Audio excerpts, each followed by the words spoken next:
साला जामी निशान से खैर आलम में शेर है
Bugün Arife günü mezarlığımıza geldik.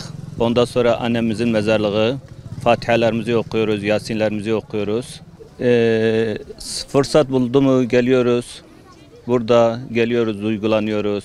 Ondan sonra ölümü hatırlıyoruz. Ondan sonra burası duygu yeridir. Yarın inşallah bayramdır. Ondan sonra sevdiklerimizin bayramına gideceğiz. Yaşlarımızın bayramlarına gideceğiz. İnşallah yine mezarlığa geleceğiz. Bugün Ramazan ayının son günü, zaten Arefe günü, mezarlıkları ziyarete geldik. Bizim zaten bu teyze kızı oluyor, nenem oluyor, diğeri de benim dayım oluyor. İşte bugünlerde onları yalnız bırakmamak için ve bayram zaten biliyoruz, yarın bayram. En azından onlarla beraber bir gelip görmeyi herkes olması lazım, herkes gelip görmesi lazım.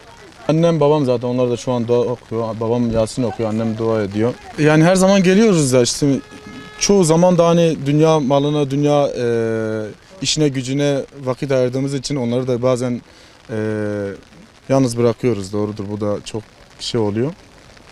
Ama dediğim gibi gelip onları görmek lazım. Onlarla beraber dua etmek lazım. Allah'a sığınmak lazım. Valla gününde bayram arefesidir. Çok memnunum, Allah çok şükür iyi olarak geçti. Allah içindir. Valla yeğenim ziyaretine geldi. Fatiha okuyoruz, dua ediyoruz. Ölümden iyi şeyler yapmak lazım. Güzel şey, insanlara iyi yapmak, iyi olması lazım. Güzel tatlı dille konuşacaksın. Kimse kalbini kırmamak lazım. Herkes insandır. Kimse insanın gururunu kırmamak için. Valla geldik, mezarlığa geldik abi. Annemiz ve babamızın, akrabalar mezarlığına geldik, onlarla bayramlaştık. O zaman hep Perşembe günleri geliyoruz abi. Perşembe günleri geliyoruz. Dua ediyoruz, Kur'an'ı okuyoruz, Yasin okuyoruz.